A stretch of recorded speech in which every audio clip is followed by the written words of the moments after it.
Sometimes we think we're imagining things. Other times, our minds aren't playing tricks on us.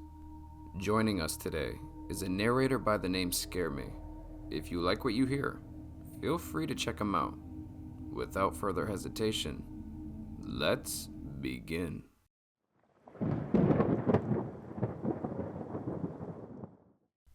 This happened back in 2015. At the time, I was 21. Every morning, I would wake up and go for a run. I had developed a route that was a giant loop.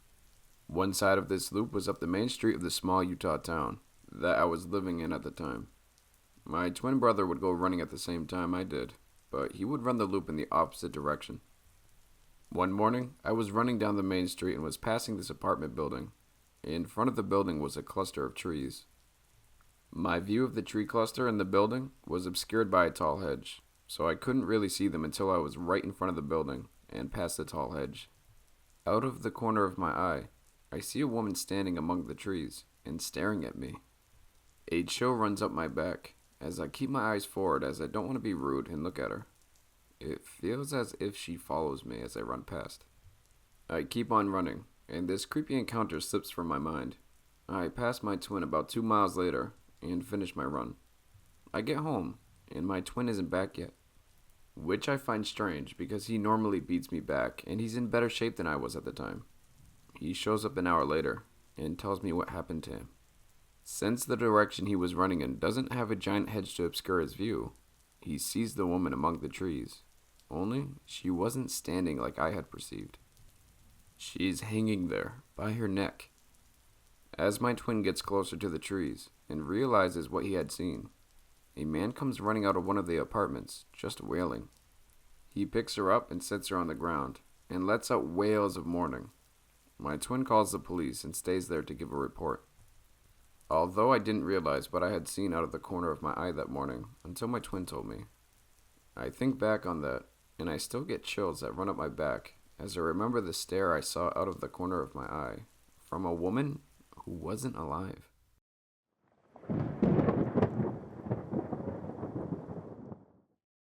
My grandmother came to live with us during the last year of life. She was very old and was basically dependent on us for everything, from eating to having a diaper changed. I wasn't that close to her because I used to meet her only during summer vacation for like 5 to 6 days. The day that she died, I was in my school. My aunt came to pick me up from school. After reaching home, her funeral rituals were all carried out, except the fact that me and my siblings were kept in the neighbor's house, since we were very young and there were a lot of people crying in my house. I do not remember anything about the rituals done. A month later, I was alone in my house with my siblings. I was running in my house from one room to another when I reached the living room and saw her walking from one end to the other. The other end was a wall where her photo was hung. She did not look at me or anything and just continued walking. I remember her wearing a green outfit and gold ornaments. I was shocked and screamed so loud that my other 3 siblings came running to me. 2-3 days later, my parents sent me to live with my other grandmother for a few days. I am very close to her, more than my mom. The only thing that my family finds weird is that when my grandmother was being made to wear the green outfit and ornaments, I was in school, and by that time I had come back, she was wrapped up in a white sheet. Even after that, I was basically in my neighbor's house for the entire time until the funeral rituals were completed. Some of my family members say that she came for a last visit before her soul departed from earth.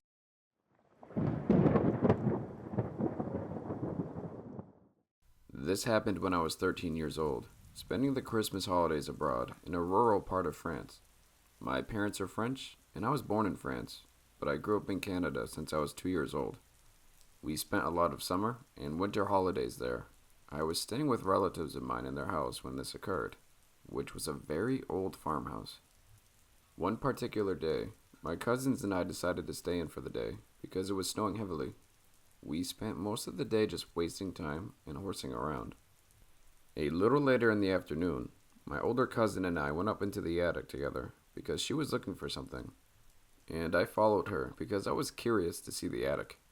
There was a lot of stuff up there that interested me, like old books and some antique items. Once she found what she needed, I asked her if it was okay for me to stay up there for a while to look around. She giggled and said something to the effect of, "Why? It's just a bunch of old shit up here. But yeah, if you want to.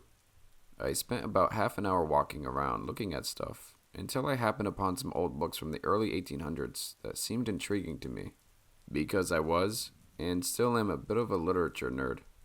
I sat down and read it for a little while, before deciding that I wanted to take it back to my bedroom to read every night before bed.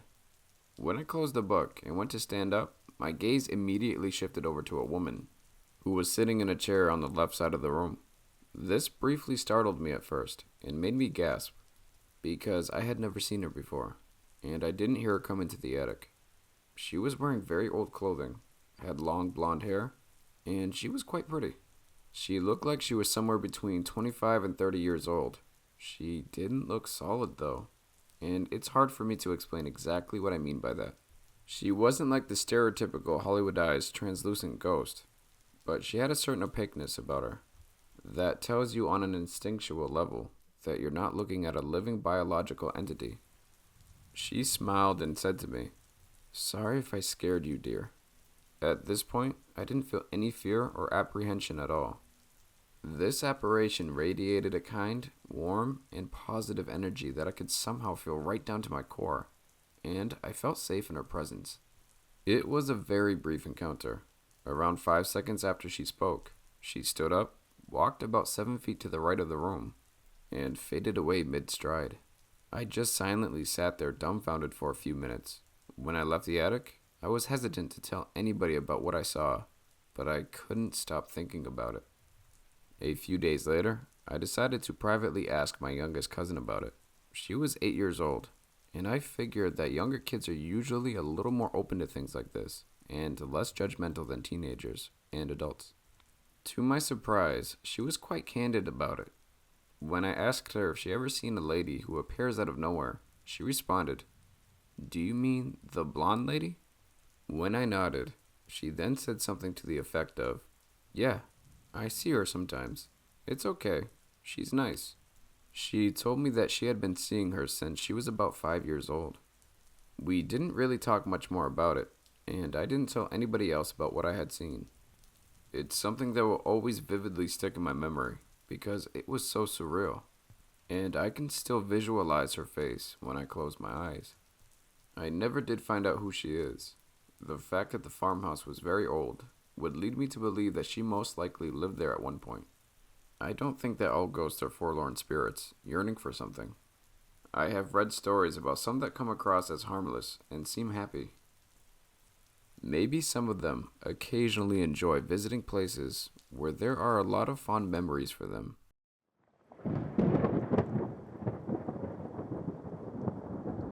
My grandpa died when I was 7. He was 77. Anyone who knew me and him both knew that I was stuck to his side because he was like my best friend. He died on a Saturday and I had school on Monday. I still went to school like normal. When I got picked up from school that day, something felt off and I blacked out. When I woke back up, I thought I was awake. My grandpa was in the driver's seat of the car. I remember freaking out trying to wake myself up, but I would still be there in the car with him. He was taking me to a sale of some sort in this small building that didn't look big enough to hold much of anything. There was a piano outside sitting up against the exterior wall by the door. He told me to sit there a while he went inside, and I did as he said. I had an odd interest in it. He noticed it too. It seemed because he stopped talking to the man inside and told me to open the top of it where the strings were, so I did. As soon as I did, I blacked out again. I don't remember anything about that day after that. I don't remember anything I did at school that day, nor do I remember who actually picked me up from school. What's even more whatever is that I had never even seen that building before in my life, and I found out that it's literally not even a couple of blocks away from where I live.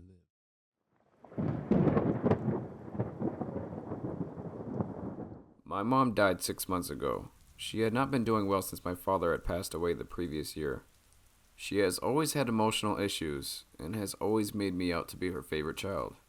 She relied on me the most for everything, thinking I was her savior.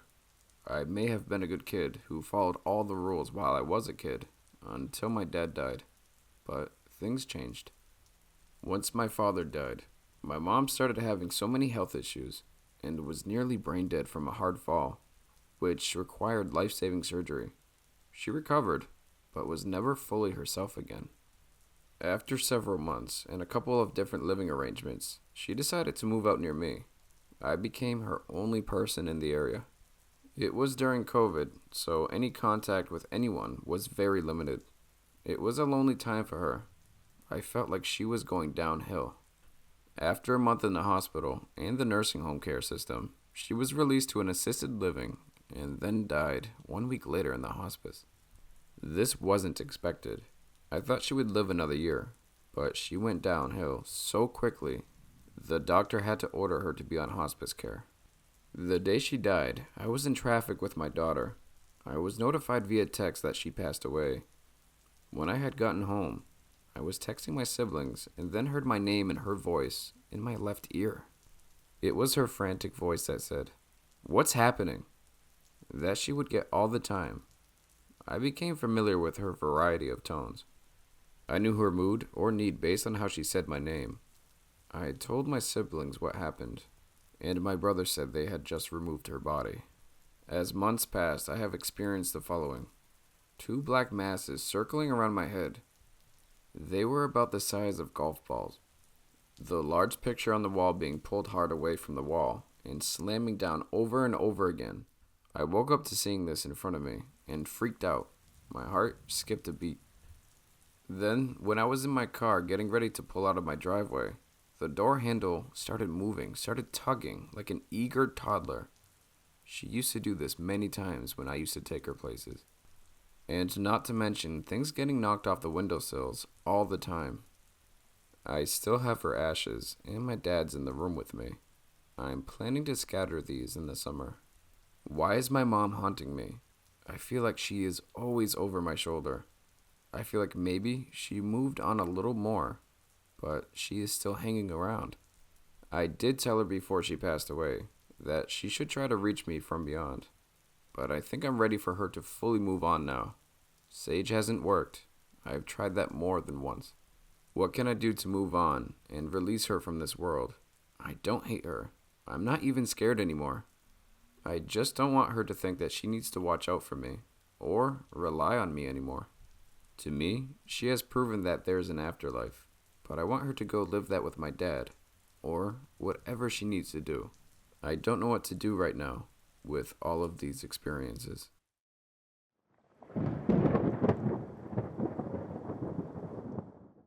Some of you that work in hospitals, or have loved ones that work in hospitals, or have been close to loved ones as they took their last breaths and transitioned to the great unknown, may have heard of what I'm about to describe. There's a particular phenomenon that occurs to people in those last moments, and I am talking about the appearances of kids running about their deathbed, or just outside their room. This has to be differentiated to the phenomenon of closed ones that have passed away visiting in just days prior to their death. This is different. This occurs hours, if not minutes, before their deaths. I experience this with greater frequency whenever I work in the ICU, where people are very sick. What most patients describe is cheerful kids running about around their beds in a playful manner, snickering around, or just playing. Most patients usually respond calling the nurse and asking, "Who are these kids running around? And where are their parents?" And scaring the living bejesus out of them if they're new nurses.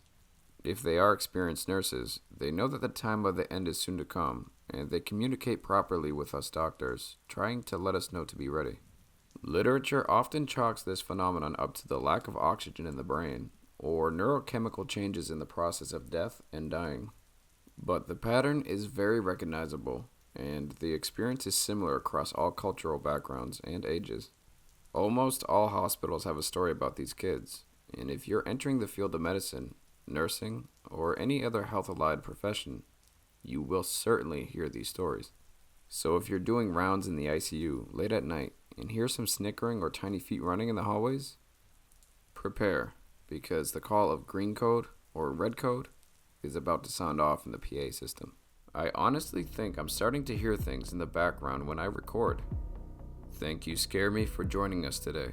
If you guys enjoyed his narrations, feel free to head over to his channel. The things we see in the corner of our eyes are not always what they seem, Stay safe out there.